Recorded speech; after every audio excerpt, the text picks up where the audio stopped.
प्यारे बच्चों नमस्कार। 10वीं कक्षा के विज्ञान के पहले चैप्टर रासायनिक अभिक्रिया तथा समीकरण के सेकंड लेक्चर में आपका स्वागत है। पहले लेक्चर में हमने यह पढ़ लिया था कि रासायनिक अभिक्रिया क्या होती है, रासायनिक समीकरण क्या होता है और रासायनिक समीकरण में अभिकारक किसको कहते हैं और उत्पाद किसको कहते हैं।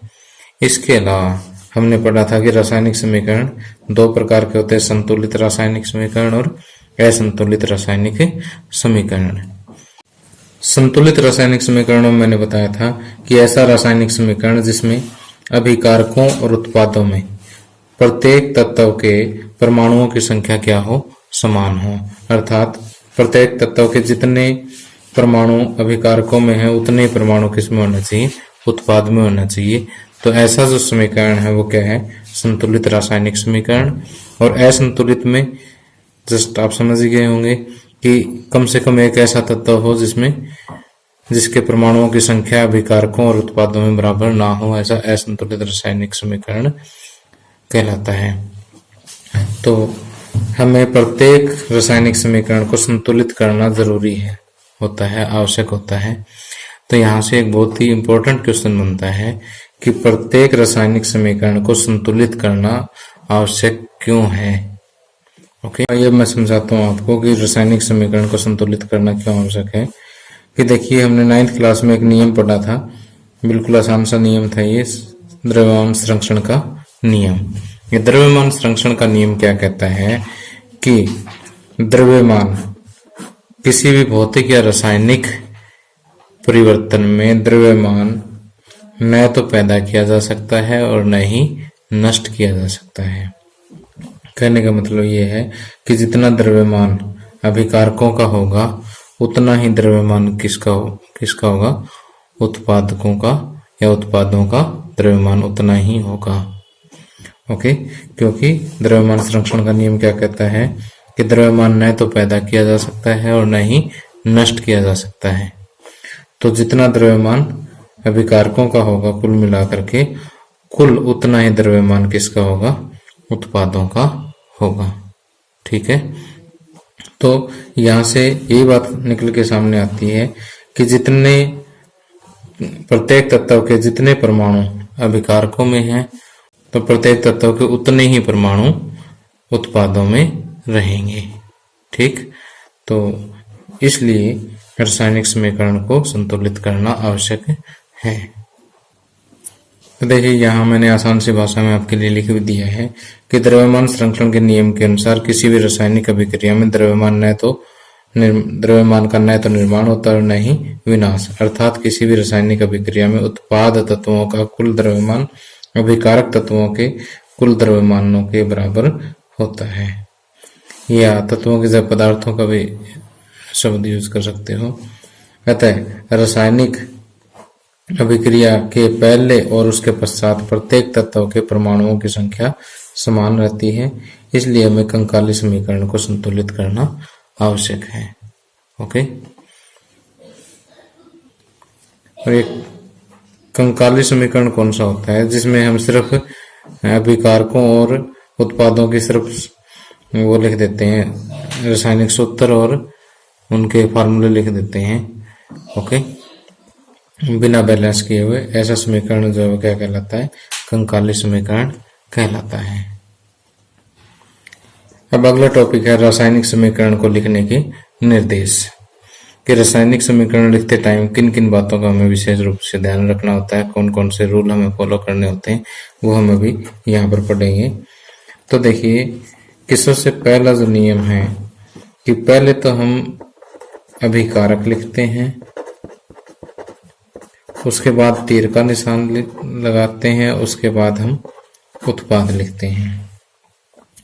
और दूसरा है कि अगर अभिकारकों की संख्या 2 या 2 से अधिक है तो उनके बीच में प्लस का निशान लगा देते हैं। इसी तरह से उत्पाद भी अगर 2 या 2 से अधिक है तो उनके बीच में प्लस का निशान लगाते हैं। जैसे उदाहरण से समझाता हूँ, जैसे carbon plus oxygen gives carbon dioxide. तो यहाँ देखिए कार्बन और ऑक्सीजन दो अभिकारक मिल रहे हैं आपस में, तो यहाँ हमने प्लस का निशान लगा दिया है। इसी तरह से उत्पाद भी अगर दूसरा और होता तो यहाँ प्लस का निशान लगा के लिख देते। दूसरा नियम ये है। तीसरा ये है कि इसको संतुलित करना आवश्यक है, संतुलित करना है जरूरी। चौथी बात जो आपने ध्यान में रखनी है कि संतुलित करते टाइम आप यहाँ पर इनको आगे गुणा कर सकते हो, लेकिन किसी भी पदार्थ का यौगिक का आप सूत्र नहीं बदल सकते। ओके, नंबर पे मैंने आपको बताया कि हम किसी भी यौगिक का रासायनिक सूत्र जो है उसको चेंज नहीं कर सकते बैलेंस करते टाइम। फॉर एग्जाम्पल, जैसे मैं यहाँ पर एक उदाहरण लेता हूँ, कार्बन या फिर मैग्नीशियम वाला ले लेता हूँ। मैग्नीशियम को अगर हम जलाते हैं, मैग्नीशियम रिबन को, तो क्या पैदा होता है, MgO। तो आप यहाँ पर आगे मल्टीप्लाई करोगे कुछ ना कुछ, कि जैसे यहाँ 2 ऑक्सीजन है, यहाँ 1 है तो मैं यहाँ 2 लगा देता हूँ, और मैग्नीशियम 2 हो गए तो यहाँ 2 लगा देता हूँ। तो यहाँ पर आप मल्टीप्लाई कर सकते हो इसको। ऐसा नहीं हो सकता कि जैसे कोई बच्चा ऐसे करते हैं Mg + O2 गिव्स MgO, मान लिया उठा के इसी को उड़ा दे, सिर्फ ऑक्सीजन कर दिया, लो जी होगी बैलेंस, तो ये काम गलत हो जाएगा। ठीक है, तो आपने ऐसा नहीं करना, किसी भी यौगिक का आपने सूत्र चेंज नहीं करना, इसको आगे मल्टीप्लाई वगैरह करके हीट एंड ट्रायल मेथड से आप इसको बैलेंस करेंगे, क्योंकि 10वीं क्लास में छोटे छोटे समीकरण हैं और वो छोटे समीकरणों के लिए हम हीट एंड ट्रायल मेथड का यूज करते हैं। और इसके अलावा जैसे अभी मैंने बताया था कि पदार्थ की 3 अवस्थाएं होती है मुख्य रूप से, एक ठोस, एक द्रव और एक गैस। अब कौन सा पदार्थ किस अवस्था में है उसको रासायनिक अभिक्रिया में दर्शाने के लिए ठोस के लिए उस पदार्थ के सूत्र के आगे S लगा देते हैं, द्रव के लिए L लगा देते हैं और गैस के लिए G।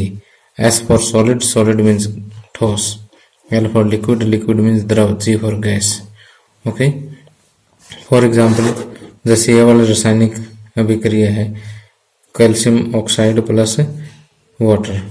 कैल्शियम ऑक्साइड ये चूना होता है, चूना आपने देख ही रखा है कि किस अवस्था में होता है, ठोस अवस्था में होता है, और पानी लिक्विड द्रव अवस्था में होता है। और कैल्शियम हाइड्रोक्साइड जो बुझा हुआ चूना है उसका पानी के साथ विलयन है, तो ये एक्वस जलीय घोल जो है उसके लिए हम, या जलीय विलयन के लिए हम AQ लगाते हैं। AQ for aqua, aqua means water होता है, पानी होता है। ठीक, और जलीय विलयन के लिए AQ लगाते हैं। ओके, तो इस तरह से हम विभिन्न पदार्थों की जो अवस्थाएं हैं उनको उन पदार्थों के आगे रासायनिक समीकरण में दर्शाते हैं। ओके, अब कोई भी अभिक्रिया किस तापमान पर होगी वो तापमान आप यहाँ पर लिख सकते हैं, और जो उत्प्रेरक हम यूज करते हैं वो भी आप तीर के निशान के ऊपर लिख सकते हैं। उत्प्रेरक क्या होता है? एक ऐसा पदार्थ होता है जो रासायनिक अभिक्रिया में भाग तो नहीं लेता, लेकिन रासायनिक अभिक्रिया की स्पीड चेंज कर देता है।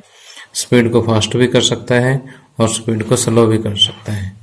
ठीक, तो ऐसा पदार्थ क्या होता है? उत्प्रेरक कहलाता है।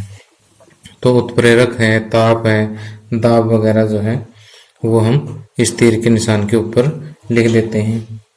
और अगर किसी पदार्थ में किसी रासायनिक अभिक्रिया के दौरान ऊष्मा उत्सर्जित होती है, जैसे कोयले को आप जलाते हो, कार्बन डाइऑक्साइड बनती है और ऊष्मा उत्सर्जित होती है, ऊष्मा उत्सर्जित होती है तो यहाँ पर प्लस ऊष्मा कर देते हैं, और किसी को ऊष्मा की जरूरत होती है तो यहाँ माइनस ऊष्मा कर देते हैं। ठीक, प्लस की जगह माइनस ऊष्मा कर देते हैं। कि कई अभिक्रियाएं ऐसी होती है जिनको करने के लिए, जिनको कंप्लीट करने के लिए आपको ऊष्मा देनी पड़ती है, देनी पड़े तो यहाँ माइनस कर दो, और जिस अभिक्रिया में से ऊष्मा निकले तो प्लस कर दो। ओके, तो जो सारे पॉइंट मैंने आपको समझाए हैं वो इस तरह से मैंने नोट्स में बना रखे हैं। आप वीडियो के डिस्क्रिप्शन में जो है इन नोट्स का लिंक देख लें, जैसे उस लिंक पे आप क्लिक करेंगे तो ये पूरा एक वेब पेज खुल जाएगा मेरे ब्लॉग का। वहाँ से आप इसको रीड भी कर सकते हो और वहाँ से आप इसकी PDF भी डाउनलोड कर सकते हो। ठीक है, हमारा अगला टॉपिक है रासायनिक समीकरण की विशेषताएं। ये रासायनिक समीकरण जो है आपको क्या क्या जानकारी देता है, ये भी प्रश्न पूछा जा सकता है। तो यहाँ पर देखिए कि रासायनिक समीकरण की जो विशेषता है उसमें सबसे पहला है कि अभिकारक और उत्पाद के बारे में संपूर्ण जानकारी जो आपको रासायनिक समीकरण से मिल सकती है, जैसे अणुओं की संख्या, उनका द्रव्यमान आदि। फॉर एग्जाम्पल जैसे C+O2 गिव्स CO2, तो ये आपको बताता है कि कार्बन का एक परमाणु ऑक्सीजन के एक अणु के साथ मिलकर के कार्बन डाइऑक्साइड का एक अणु बनाता है। इसी तरह से अगर हम 2H2 + O2 गिव्स 2H2O अगर ये लेते हैं तो हाइड्रोजन के दो अणु ऑक्सीजन गैस के एक अणु के साथ मिलकर के हाइड्रोजन गैस के दो अणु ऑक्सीजन गैस के एक अणु के साथ मिलकर के पानी के दो अणु बनाते हैं। ठीक। और इसके द्रव्यमानों के बारे में जानकारी की अगर हम बात करें तो हाइड्रोजन का परमाणु द्रव्यमान 1 होता है, 1 × 2 और 2 दूनी 4। ओके, 4 यूनिट हो गया। ऑक्सीजन का 16, 16 दूनी 32। ठीक, यहाँ यूनिट या AMU हम कह सकते हैं। तो हाइड्रोजन का देखिए 2, ऑक्सीजन का 16, 16 और 2 18, 18 दूनी 36 यूनिट।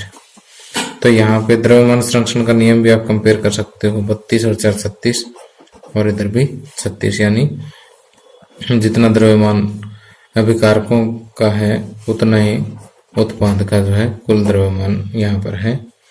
तो कहने का मतलब ये है कि पहले जो जानकारी आपको मिलेगी ये बताएगा कि कौन कौन से अभिकारक मिलकर के कौन कौन सा उत्पाद बनाते हैं, उनके द्रव्यमानों के बारे में भी आपको जानकारी मिलेगी, अणुओं की संख्या के बारे में भी आगे आपको जानकारी मिलेगी। जो आगे जो संख्या लिखी है अणुओं की संख्या है यहाँ पर। इसके अलावा पदार्थों की भौतिक अवस्था के बारे में भी जानकारी मिलती है, जैसे जिसके आगे G लगा हुआ गैस है और जिसके आगे L लगा हुआ वो लिक्विड यानी द्रव है, S लिखा हुआ है वो ठोस है। अब अभिक्रिया को संपन्न करने के लिए कितना ताप चाहिए वो आपको यहाँ पर लिखा हुआ मिल जाएगा। किस दाब के अंडर ये अभिक्रिया होगी वो भी स्थिर के निशान के ऊपर मिल जाएगा। उत्प्रेरक की जानकारी भी आपको रासायनिक समीकरण से मिल जाएगी। इसके अलावा आपको ये भी पता लगता है कि कोई भी रासायनिक अभिक्रिया जो है ऊष्माक्षेपी है या ऊष्माशोषी है। कहने का अर्थ ये है कि इसमें से ऊष्मा निकलती है या ऊष्मा देने की जरूरत पड़ती है, वो प्लस ऊष्मा या माइनस। जैसे यहाँ पर जब कार्बन को जलाते हैं तो ऊष्मा जो है निकलती है तो ये ऊष्माक्षेपी अभिक्रिया है। ओके, इसकी डिटेल में भी नेक्स्ट लेक्चर में आपको बताऊंगा। ठीक है, तो ये कुछ मुख्य जानकारियां थी जो एक रासायनिक समीकरण आपको देता है। तो देखिए चारों पॉइंट्स आप यहाँ से पढ़ भी सकते हैं, वीडियो को पॉज करके पढ़ सकते हैं, और जैसे मैंने आपको बताया ताकि डिस्क्रिप्शन से आप इनको रीड कर सकते हैं। अब आगे एक बहुत इंपॉर्टेंट क्वेश्चन आ रहा है कि रासायनिक समीकरण Fe+H2O gives Fe3O4 + H2, इस समीकरण को जो आप संतुलित कीजिए। तो देखिए कि आप इस एक क्वेश्चन को ध्यान से समझिएगा, उसके बाद जो है आप लगभग रासायनिक समीकरणों को संतुलित करना सीख जाएंगे। कि हमें दिया हुआ है Fe+H2O gives Fe3O4 + H2। अब देखिए वैसे सबसे पहली चीज आपने यहाँ पर क्या नोट करनी है कि सबसे बड़ा जो अणु है वो आपने देखना है, चाहे वो अभिकारकों में हो चाहे उत्पादों में हो। सबसे बड़ा अणु यहाँ पर आपको कौन सा दिखाई दे रहा है? Fe3O4। अब Fe3O4 में हाइड्रोजन और ऑक्सीजन को छोड़ करके बाकी पहले आपने बैलेंस करना है। हाइड्रोजन ऑक्सीजन सबसे लास्ट में करेंगे। तो पहली बात आपने क्या नोट करनी है? सबसे बड़ा अणु, ठीक, और उसी के हिसाब से बैलेंसिंग शुरू कर दीजिए। यहाँ पर सबसे बड़ा अणु आपको Fe3O4 नजर आ रहा है, तो यहाँ पर Fe के कितने परमाणु हैं? 3 है।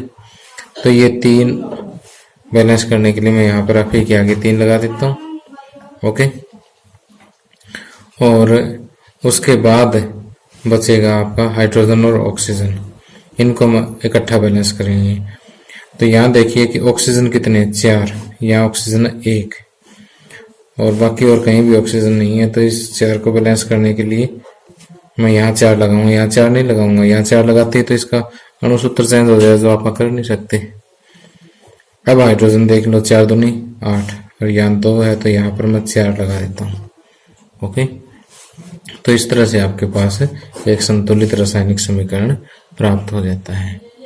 ओके, सिंपल सी बात है। सबसे पहले आपने क्या करना है, सबसे बड़ा अणु देखना है, उसी के हिसाब से बैलेंसिंग शुरू कर दो। ठीक, और इसके अलावा जो हाइड्रोजन और ऑक्सीजन के अलावा जो भी तत्व के परमाणु हैं वो उनको आप पहले बैलेंस कर दो। हाइड्रोजन ऑक्सीजन को सबसे लास्ट में कर दो। ओके, बिल्कुल आसानी से समीकरण संतुलित हो जाएगा, घबराने की बिल्कुल भी आवश्यकता नहीं है। तो प्यारे बच्चों, इस लेक्चर में इतना ही। अगले लेक्चर में हम और बहुत सारे रासायनिक समीकरणों को संतुलित करना सीखेंगे और अभ्यास के जितना टॉपिक हमने अभी तक पढ़ लिया उससे संबंधित अभ्यास के प्रश्नों को हल करेंगे। Thank you, have a nice day.